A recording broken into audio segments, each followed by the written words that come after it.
NL24 আপনাদেরকে স্বাগতম। বাংলাদেশের জাতীয় নির্বাচনকে কেন্দ্র করে অন্তর্বর্তীকালীন সরকারের প্রধান উপদেষ্টা ডক্টর মোহাম্মদ ইউনূসের সাথে অনেকগুলো দলের আজকে বৈঠক অনুষ্ঠিত হয়েছে। তবে সবগুলো দলের একটাই মেন দাবি ছিল, সেই দাবিটা হচ্ছে দুইবারের বেশি যেন কেউ প্রধানমন্ত্রী না হয়। এবং এই বিষয়গুলো ছাড়াও তারা বলেছেন রাষ্ট্রপতি ও প্রধানমন্ত্রীর ক্ষমতার ভারসাম্য নিশ্চিত করা এবং নির্বাচনের ব্যবস্থা সহ সাংবিধানিক বেশ কিছু সংস্কারের কথা কিন্তু তারা সবাই বলেছেন। এবং জাতীয় পার্টিও কিন্তু সেম কথা বলেছেন আজকের বৈঠকে। তারাও বলেছেন দুইবারের বেশি যেন প্রধানমন্ত্রী না হয়।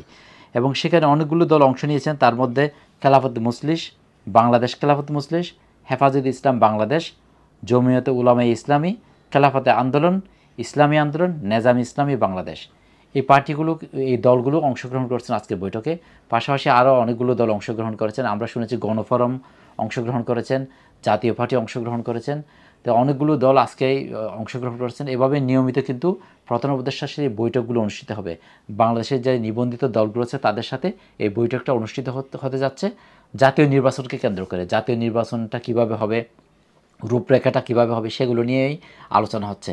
তবে একটা বিষয় সবচেয়ে বেশি আলোচনা হচ্ছে, সেটা হচ্ছে দুইবারের বেশি প্রধানমন্ত্রী না হওয়া।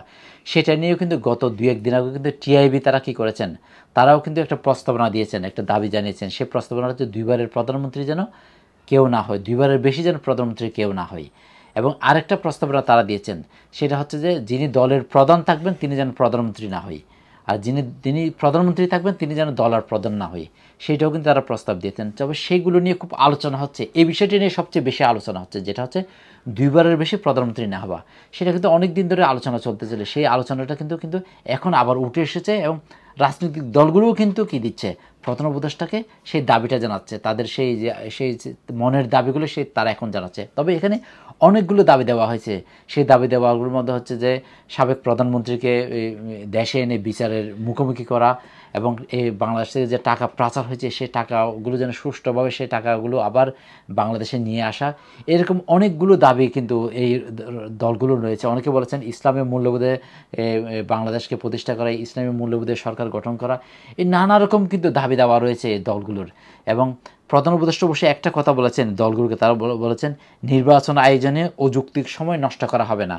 এবং প্রধান উপদেষ্টা কিন্তু বলেছেন, এর আগেও আপনারা জানেন যে বিএনপির পক্ষ থেকে মির্জা ফখরুল ইসলাম কিন্তু অনেকবার বলেছেন যে নির্বাচনের রূপরেখা যেন দেওয়া হয়, নির্বাচনটা কিভাবে হবে এগুলো নিয়ে যেন এই দলগুলোর সাথে আলোচনা করা হয়। সে কিন্তু বারবার কিন্তু তাগিদ দিয়েছেন এই প্রধান উপদেষ্টাকে, এবং উপদেষ্টা মন্ডলীকে কিন্তু বারবার তাগিদ দিয়েছেন। বিএনপির পক্ষ থেকে মির্জা ফখরুল ইসলাম কিন্তু তাগিদ দিয়েছেন। মির্জা ফখরুল ইসলাম বলেছেন নির্বাচনের জন্য পরিবেশের জন্য সময় দেওয়া হচ্ছে, তবে নির্বাচন যে রূপরেখা কীভাবে নির্বাচনটা হবে সেটার বিষয় নিয়ে যেন এই দলগুলোর সাথে আলোচনা করা হয়, সেই বিষয়টা কিন্তু আজকে উঠে এসেছে। এবং এখানে কিন্তু সবচেয়ে গুরুত্বপূর্ণ বিষয় হচ্ছে যেটা হচ্ছে যে দুইবারের বেশি কেউ প্রধানমন্ত্রী হবে না।